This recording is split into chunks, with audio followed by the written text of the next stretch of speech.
So here's a question, right? What do you want to be when you grow up? I mean, something we hear constantly, almost from day one. And, for a lot of us, the answer was maybe, well, fuzzy, or just, I don't know. But I heard an answer a while back that just completely changed how I thought about it. Hmm. This young woman asked that question, just looked right back and said, everything. Everything. Wow. Yeah, everything. Yeah. It's got this incredible ambition, right? So inspiring. But then, boom, the challenge hits you. How do you actually bridge that gap? Yeah.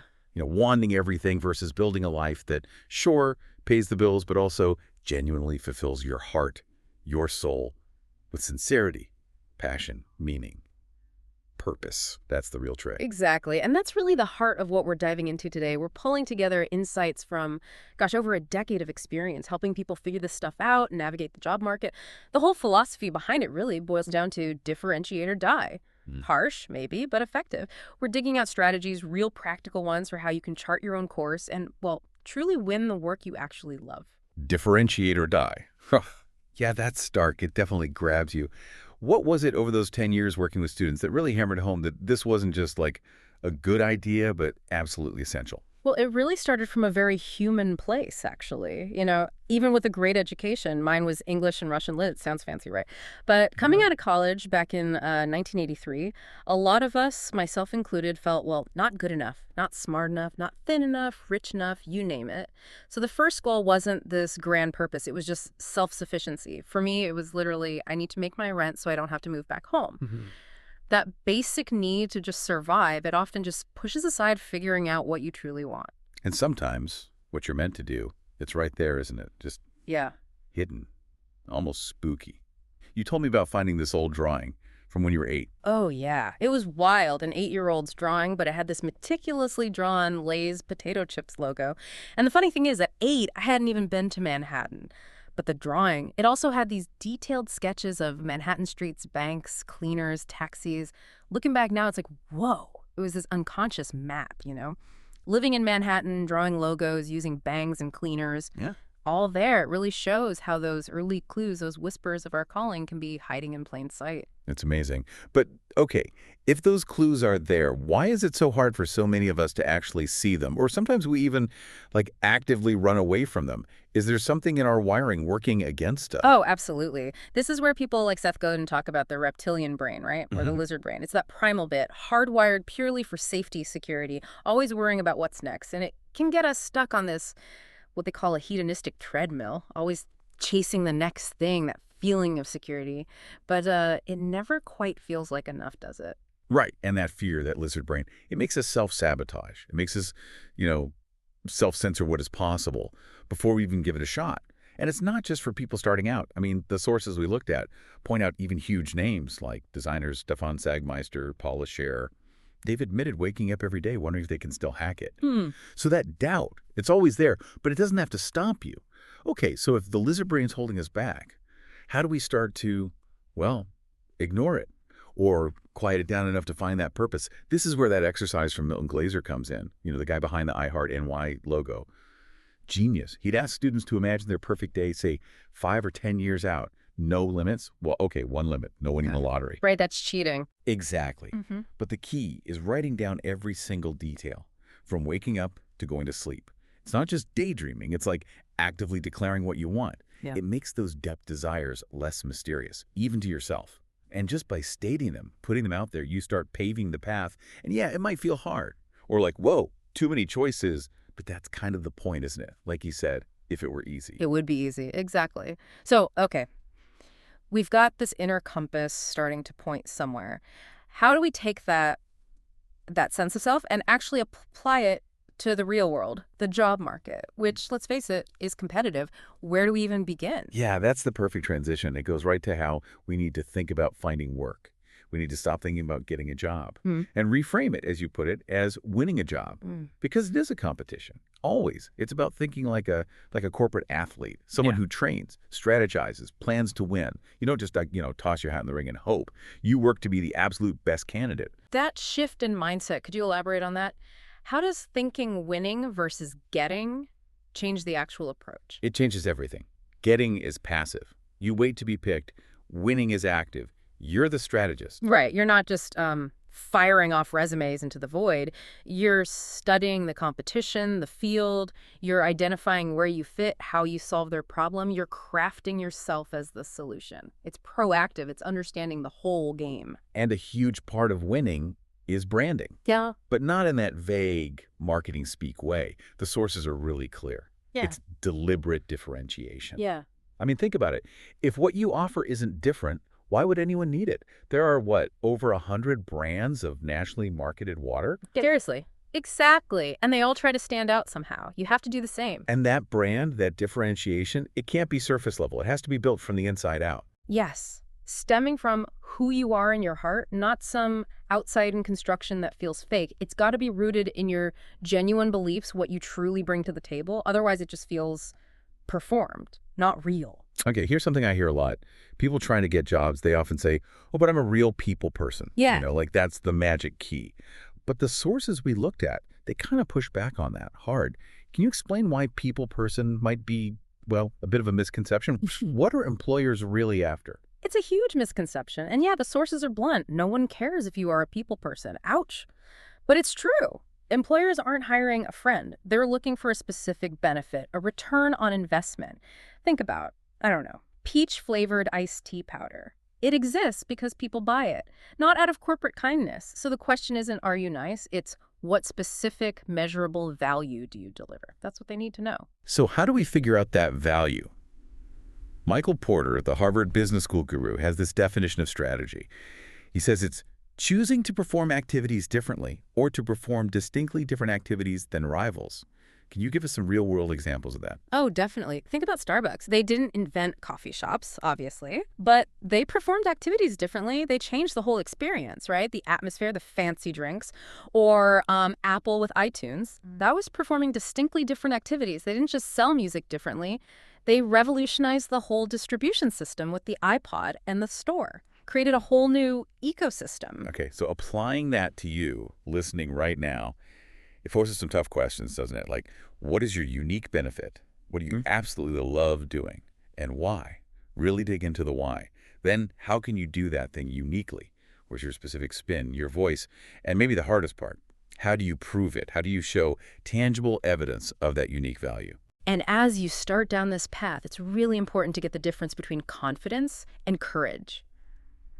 Confidence. Honestly, it's a bit overrated. Confidence comes after. You earn it by doing something well over and over, repetition.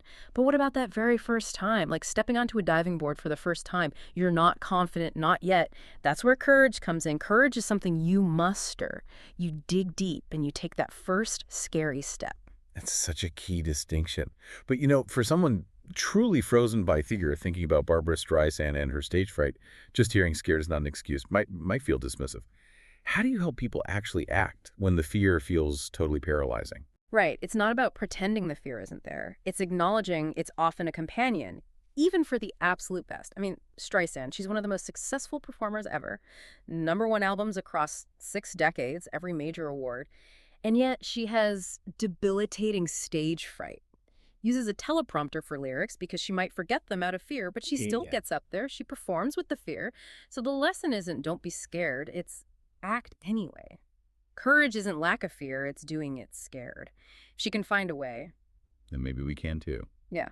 Okay, another trap. We often think the easier choice is the smart choice. Like, if it were easy, it would be easy, right? We pick the job or the path that seems less demanding, less scary, thinking it'll save us hassle. But what usually happens? Yeah, the irony is we often end up working really, really hard at something we really, really hate anyway. Anything worthwhile takes effort. It's going to be hard work regardless. So you might as well pick the hard work you actually care about, right? That perceived easy path, it often leads to its own kind of misery, sometimes even worse. Which leads to another really profound point from the sources. Busy is a decision. Think about it. If you're not doing the work you dream of, not chasing that job, it's probably not really because you're too busy. Yeah. I mean, let's be honest. Nobody's too busy for what they truly prioritize. We all found time for Game of Thrones, didn't we? Get guilty. Right. So if the dream work isn't happening, it's usually not about lack of time. It's lack of priority. Ouch. And how you actually show up matters hugely. The energy you bring. Think about generators versus drains. Generators, they walk in, bring energy, ideas, possibility. Drains. Well, they complain, find problems, suck the life out of the room. And here's the interesting part. Complaining mostly soothes oneself. It makes us feel a bit better, maybe, but it infects others with negativity. And the real kicker, most people that are generators think they're drains, and the other way around. We're often bad judges of our own energy, but hiring managers, they want to work with people they actually like. So bringing that positive generator energy, absolutely critical. It ties right into that abundance versus scarcity thing, too. Scarcity mindset makes you settle because you're afraid there aren't enough good opportunities out there. Okay, so if you catch yourself being a drain, stuck in complaint mode, how do you flip it? The material actually gives a really practical tip. Instead of just dumping the problem, bring a whole series of possible options, possible solutions. Exactly. It shows you're not just identifying problems, you're thinking collaboratively about how to fix them. Moves you straight from drain to generator. Living a remarkable life. It's not something that just happens to you. It's not a gift you receive. It's something you actively decide you want, and then you make it happen. It requires taking a stand for what you believe about yourself and your possibilities. It's a conscious creation. Yeah. A declaration. And the starting point for that declaration, the birthplace of your personal brand, is often a simple one-sentence mission statement. Now, this isn't just corporate jargon. It's a really powerful anchor. Think about Martin Luther King Jr.'s unwavering belief in equality. That was his mission. Or Vince Lombardi, the legendary coach. I never lost a game, I just ran out of time. That wasn't just a catchy line. It was his core belief driving everything. Yeah, and we saw some amazing student examples, too. Like Kate Larrabee. I seek to create anomalies with wonder and wit. How cool is that? Or Zipong Zhu. I seek to make every day a razzle-dazzle musical. And guess what? Zipong went straight from college to work for Stefan Sagmeister. It works. The key is that it captures your unique belief, your slant on the world. And ideally, it makes someone raise an eyebrow like, huh, tell me more. That little bit of intrigue signals you've hit something interesting. That idea of a one-sentence mission is so powerful. But what happens if you write one and then you change? Or your beliefs shift a bit? Or you stuck with it forever? That's a really good question. And no, definitely not. Your mission statement isn't carved in stone. It absolutely evolves and changes as you do. As you learn, grow, figure things out. The point is to keep checking in with it, refining it, making sure it still feels true to your core. Think of it as a living compass, not a permanent tattoo. Now, when you're out there trying to connect, trying to sell yourself, the most crucial thing is mutuality. It's about conveying your message, your passion, so effectively that it's contagious. So the other person, the employer, the client, wants that too. You want them to be just as excited about hiring you as you are about getting the job. It's finding that perfect alignment, that resonance. Which brings up a tricky but really important point. Aligning beliefs in the workplace. The advice we found is pretty clear. If someone... Okay, let's shift gears to the interview itself. The sources hammer this home. The absolute #1 factor is trust. The primary reason that somebody will not hire you is that they don't trust you. And you have to build that trust immediately, right from the moment you walk in. How on earth do you do that so fast? It really starts before you even walk in the door. It's all about preparation and how you present yourself. That groundwork signals respect, seriousness, trustworthiness. Right. So how do you build trust and get ready? The material suggests this intense rule. 12 hours of preparation for every 1 hour of interview. 12 hours. I know, it sounds like a lot, but think about lawyers like Rudy Giuliani back in the day, reportedly prepping 4 hours for every 1 hour in court. For an interview, it's even more intense. Use everything you can Google, Glassdoor, learn everything you can about that organization and about that person.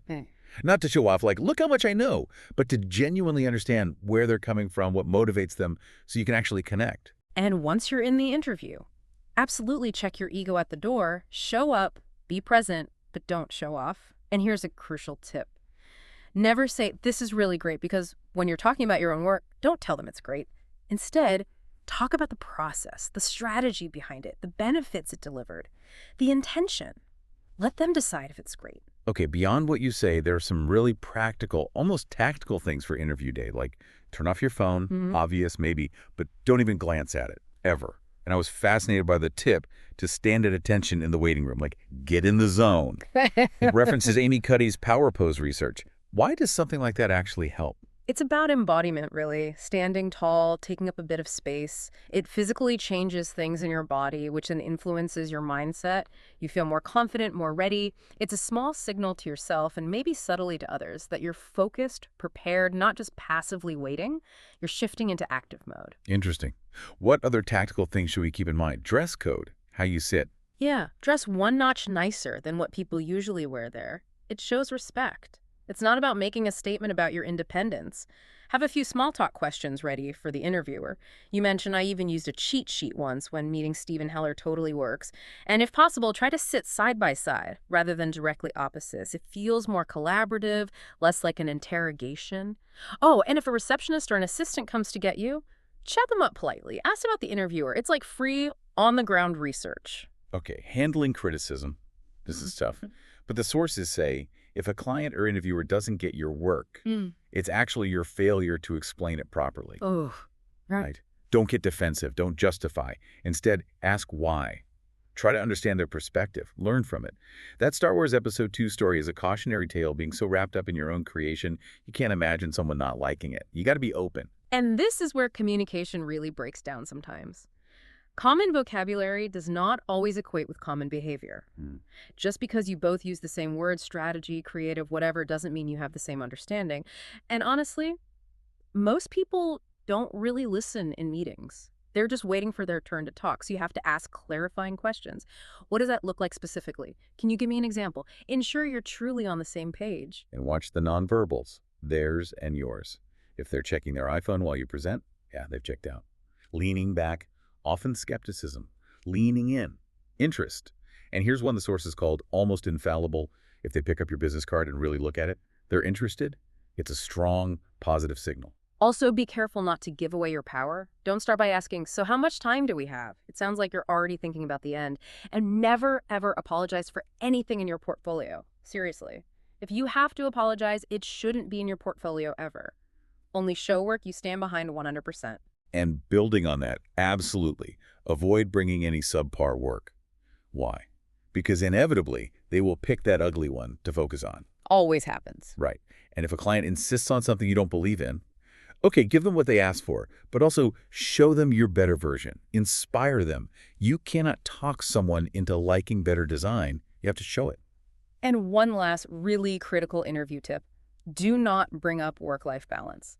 Seriously, never. To a potential employer, especially in a first meeting, it can easily sound like you're already worried about not working hard enough. Not the impression you want to make for a dream job. So the ultimate goal for the interview boils down to achieving that mutuality. Simple, right? You want the job and they want to hire you. That's the sweet spot. And always, always close by asking, what are the logical next steps? Shows you're serious, professional, and ready for what's next. Okay, so purpose found, message refined, interview skills sharpened. Now, how do you actually get those interview opportunities in the first place? This part is all about the practical, tactical grind. And the first thing to accept is getting interviews. It's a numbers game, pure and simple.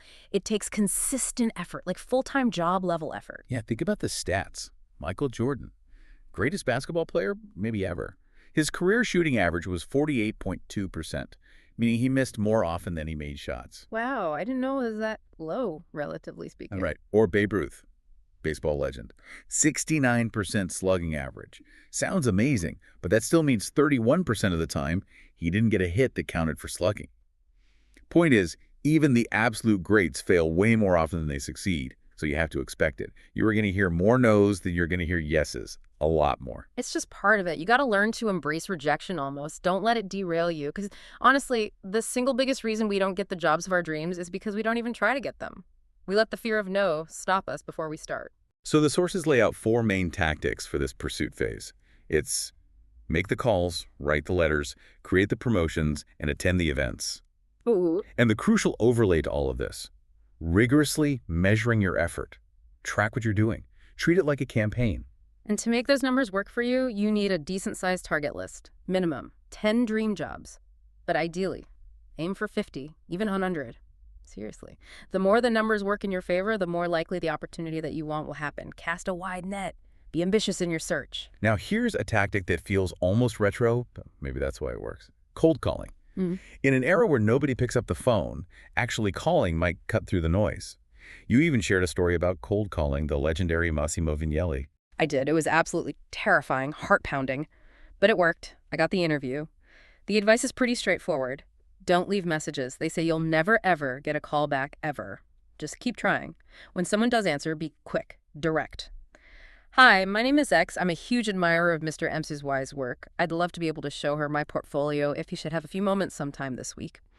Be super polite, especially to assistants. Send handwritten thank you notes if they help you. That personal touch, that directness, it stands out now. Okay, beyond calling, there's huge power in self-generated promotional work. Let's be real. The maybe grab work you're doing at your current not-so-dreamy job probably isn't going to land you that amazing role. So you have to create the work you want to be hired for. Look at Jessica Hish's Drop Cap project, or Lisa Congdon's Collection a Day, or Walsh and Goodman's 40 Days of Dating. Amazing examples. Right. These passion projects got them noticed, got them the kind of work they dreamed of. It echoes what Stefan Sagmeister said. You shouldn't be putting the work in your portfolio that you don't love. You should be making work that you love to put in your portfolio. And look, it has genuinely never been easier to get your work seen. Instagram, Behance, your own website, blogs, whatever. Make the work you want to be known for, then put it out there. Share it. And don't underestimate attending events, Yeah. conferences, creative mornings, local meetups, whatever is relevant to your field. It's about networking, yes, but also just meeting people you admire. And with platforms like Instagram or LinkedIn now, there's always a way to reach people that you admire, even if you can't meet them face-to-face initially. Show up, be prepared, engage. Now, email. We have to talk about email. But with a big grain of salt, often it's the easy way out. And because it's easy, it's also too easy to ignore, especially for a first contact. It's probably better for follow-up than a cold outreach. But if you are going to email, Maria Popova, founder of Brain Pickings, Amazing Stuff, has some great do's and don'ts. Things like clear, specific subject lines, sincere, specific compliments, precise requests, what exactly do you want, and importantly, patience. Don't hound people. Okay, finally, the nuts and bolts. Resumes and cover letters. For resumes, the advice is simple as best. One page. Clean format. Black ink on white paper. Perfect consistency. Check your dates, your spacing, everything. No weird gimmicks, no filler words. Just the facts, clearly presented. The cover letter, though, that's your moment to shine. It should make the reader think you are the wittiest, smartest, most interesting person on the planet. It needs to be totally customized for each company. And it should radiate your unique benefit, that mission statement energy, without just blandly stating it. Show, don't just tell. Wow. Okay, so we've covered a lot of ground. From finding that inner purpose to finding your unique value, building resilience, nailing the interview, to the actual tactics of chasing opportunities. It's pretty clear, isn't it? Your dream job. It's not just going to magically appear like a gift from the gods. It takes setting big goals, relentless effort, and tracking your progress like an Olympic athlete gunning for gold. Absolutely. And maybe two final thoughts to leave you with. First, from Dita Von Teese, actually. You could be the ripest, juiciest peach in the entire world, and there's still going to be somebody who hates peaches. Yeah. You will face rejection. Don't let it crush you. Remember, it's only a failure if you accept defeat. Keep going. And second, if you aren't making enough mistakes, you're not taking enough risks. It is okay to mess up. That's how you learn, how you grow. It's just not okay to stop trying. So the question for you listening right now is this. What risk? What one risk, big or small, will you take this week to move just one step closer to making your own everything a reality?